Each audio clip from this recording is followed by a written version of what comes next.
आपने ही चेंज कराया मुझे, कान खोल के सुन लो, सत्य सुन लो, आपने ही चेंज कराया। यस, आप मेरा मुंह मत खुलवाना। You were very close to the siblings, Rahul Gandhi and Priyanka Gandhi. But what happened?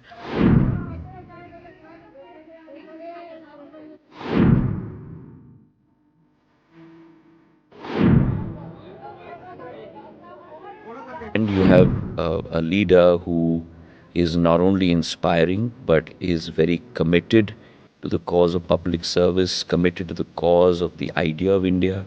It's not the issue of a relationship souring, it's the issue of an institution losing its moorings. That just shows you the bankruptcy of that government. That let alone the fact that they could not hold on to their MLAs, they could not even hold on to their cabinet ministers. Because there were many promises that were made that were being defied every single day that this government was in government in Madhya Pradesh.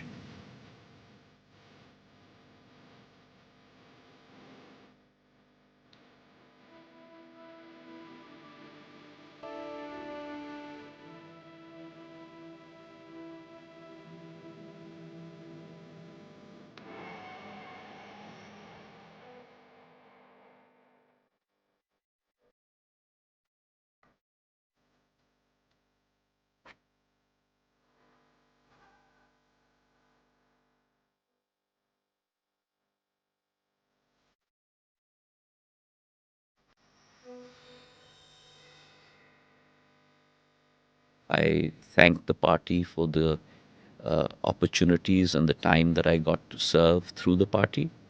I also thanked, from the bottom of my heart, all the people that I served with. But it was time for me to move on.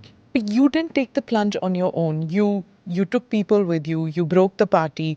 You broke the government. The Operation Kamal was put into effect. I don't think by there was any Operation Kamal or there was any operation at all. a new government came into power. No? Sure, but at that point of time when I decided that it's no longer going to work the way it is, again, people who are not necessarily only politically tied with me, but there was an emotional bond, decided that they will also walk with me.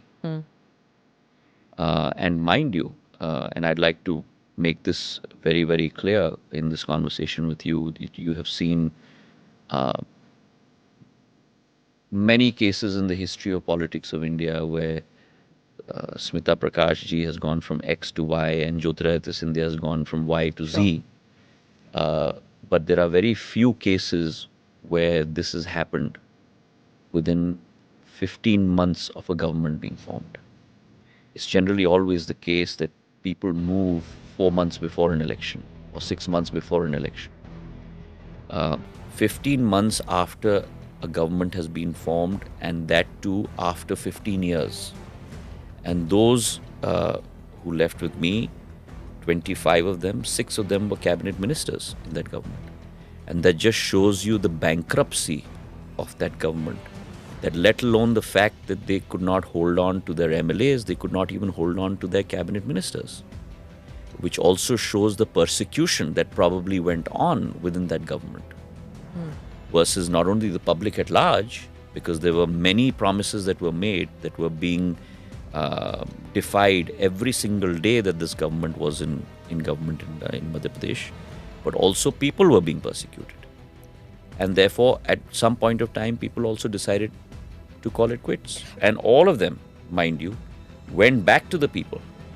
So the old system where I would move from X to Y and nothing would happen to me doesn't stand good anymore. Because they had to I have to go back to the arena of the people and get elected again.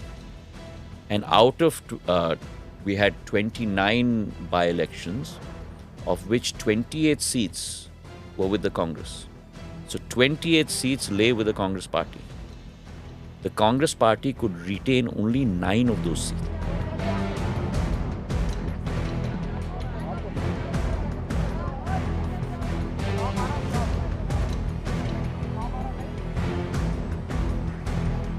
Of the people who could just walk in and chat with the Gandhi family, your name comes up right up there. You were very close to the siblings, Rahul Gandhi and Priyanka Gandhi. But what happened? Where did the relationship sour? Personal and political. It's not the issue of a relationship souring. It's the issue of an institution losing its moorings. Every institution, like every individual, has to have certain mission, values, principles, and goals. Every political party in India, I believe, certainly has its own. But when an institution starts losing its way, when an institution loses track with the reality of India, when an institution no longer is able to mold itself. So you have a group of vision, values, and models, but then that constantly has to be molded along with what is happening in the environment. When that happens, then the process of decay sets in. On the other hand, you have a leader who is not only inspiring, but is very committed to the cause of public service, committed to the cause of the idea of India, is unflinching in his resolve to cleanse the system, is very focused on delivery and execution, changing the perception of India within India itself and externally. And therefore, there's a great attraction and a magnetism that Prime Minister Narendra Modi in his persona exudes. And then when you have this wide chasm between, on the one hand, an institution that's unfortunately going into decay and is not willing to turn around, and on the other hand, you have an enigmatic personality, then of course one is attracted towards that if your cause is public service.